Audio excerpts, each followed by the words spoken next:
Oh, Sarah, did you get the gift I sent you? The lobster must have been delicious, Karen continued. Yes, I replied. My eldest son ate it all by himself. What? Karen's voice trembled. Go check on your son, please. I dismissed her frantic request, but reluctantly, I headed towards the bathroom near my eldest son's bedroom. What I witnessed was unbelievable. My name is Sarah, and I'm turning 60 this year. I married my husband at 19 and was blessed with 3 children.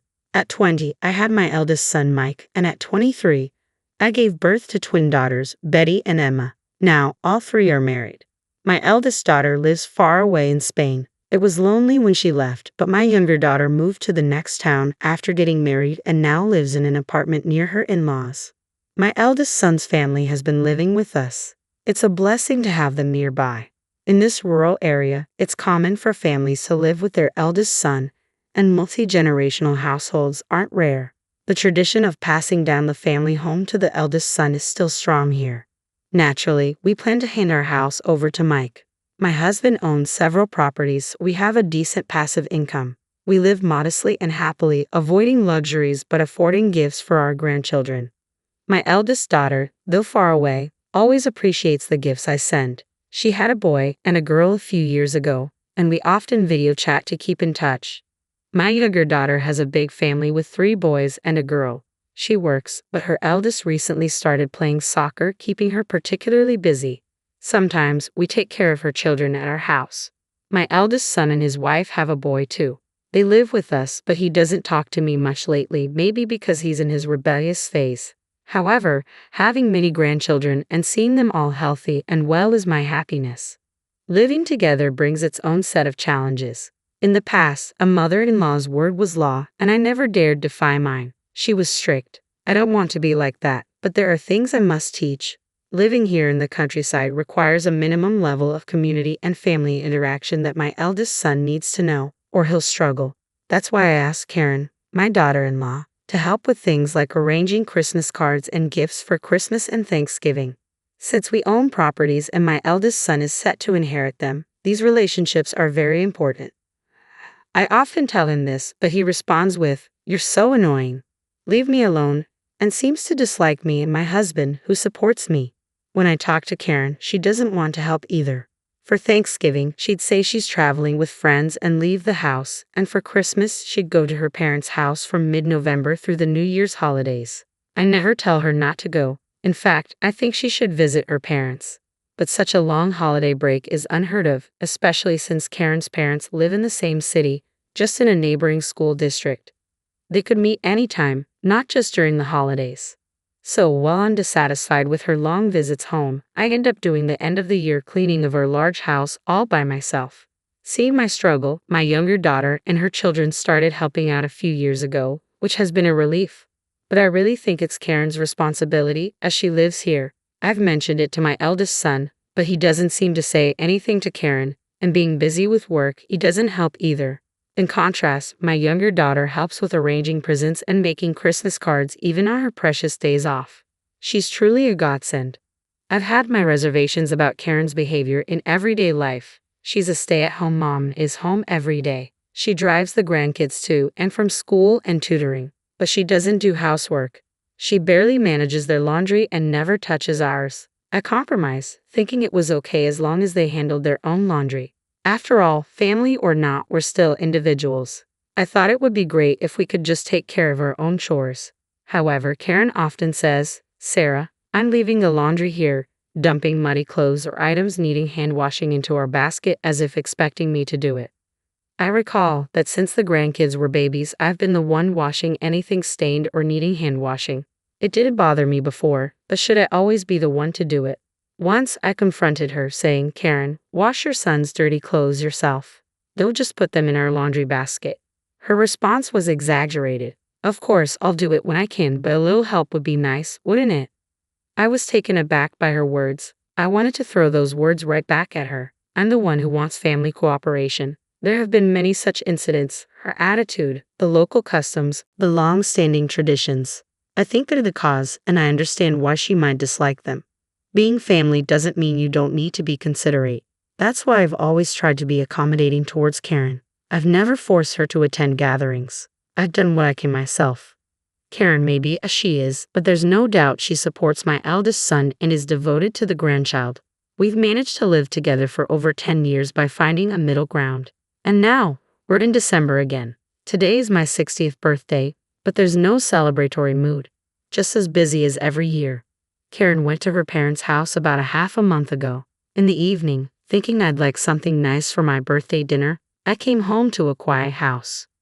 I heard the front door open. "Oh, Mike, you're early." It was my eldest son, home from work earlier than usual. He handed me a large package.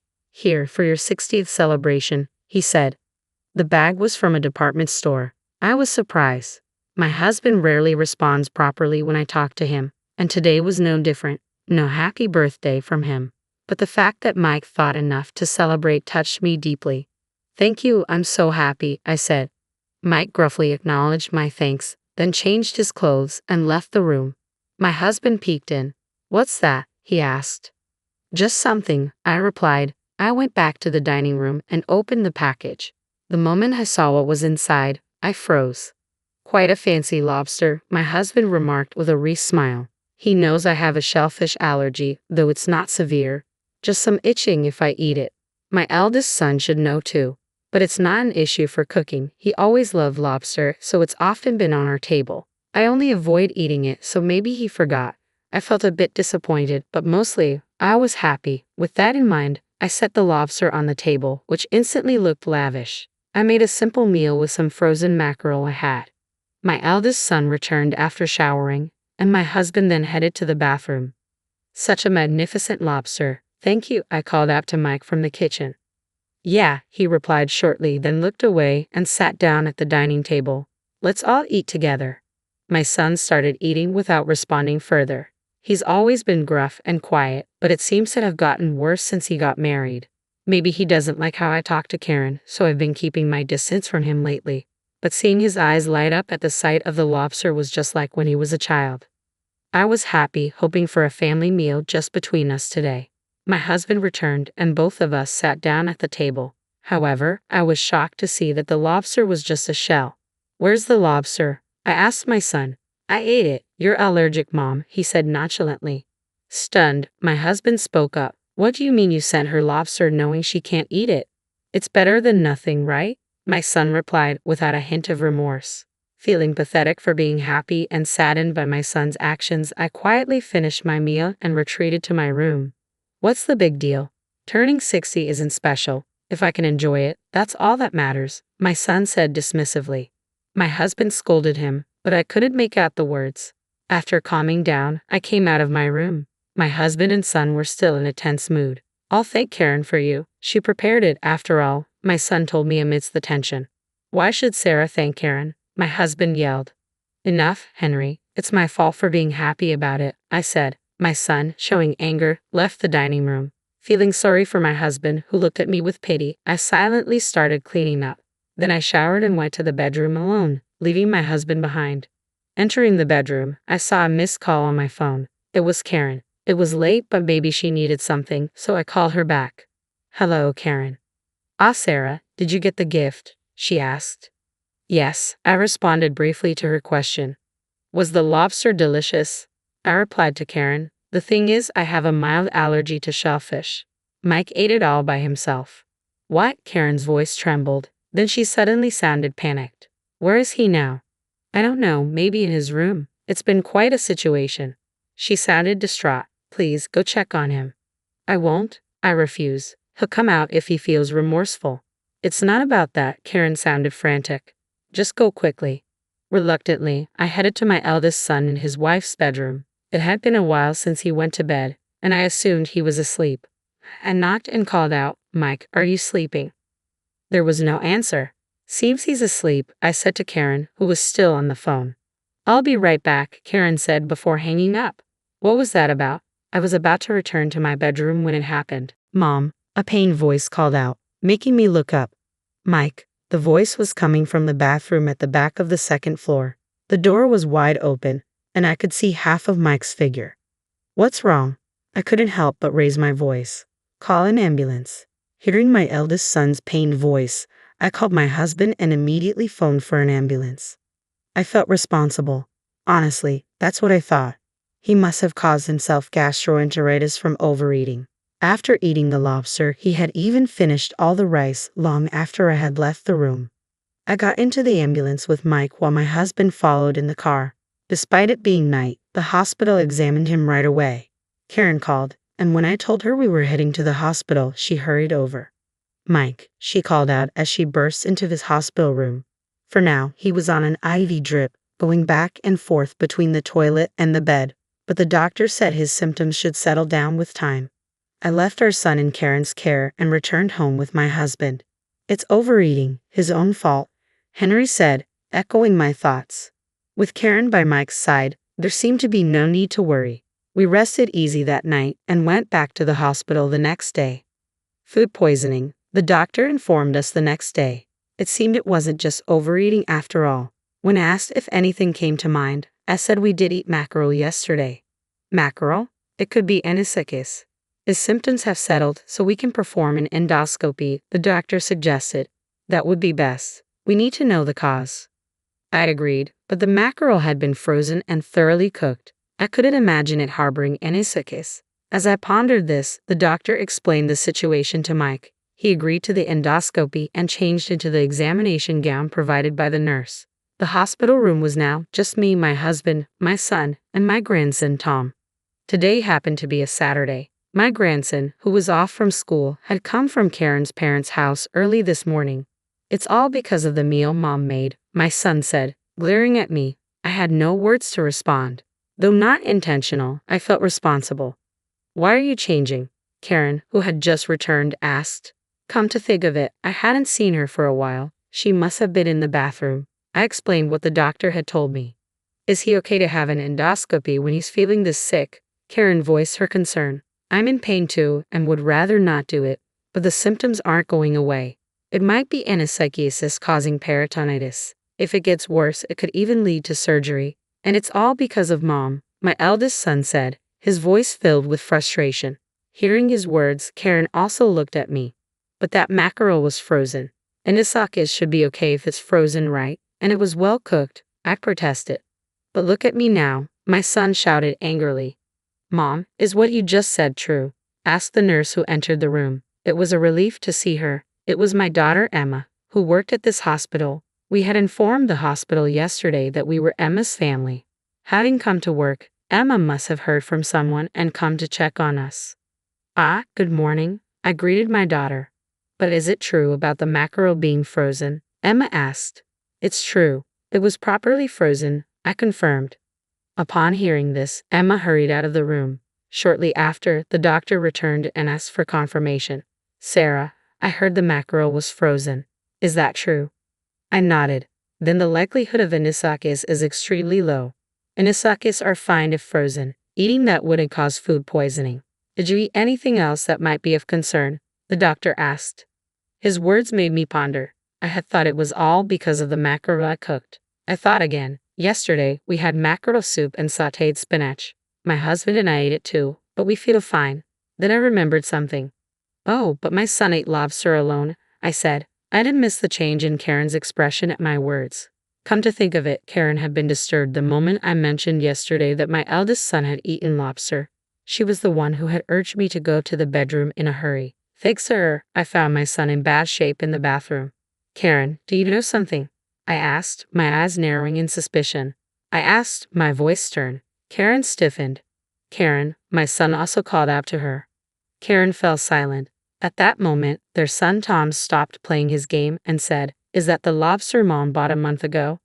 A month ago, my eldest son, my husband, and I all turned our gaze to our grandson. Yeah, the one I've been keeping in my room for a month. I took it with me when I went back to Grandpa's house yesterday and gave it to Dad, Tom explained. His words made me turn pale. My eldest son questioned Karen. What do you mean? Wasn't it bought yesterday? Karen began to speak. So what? You're the one who said you'd send lobster for her 60th birthday celebration.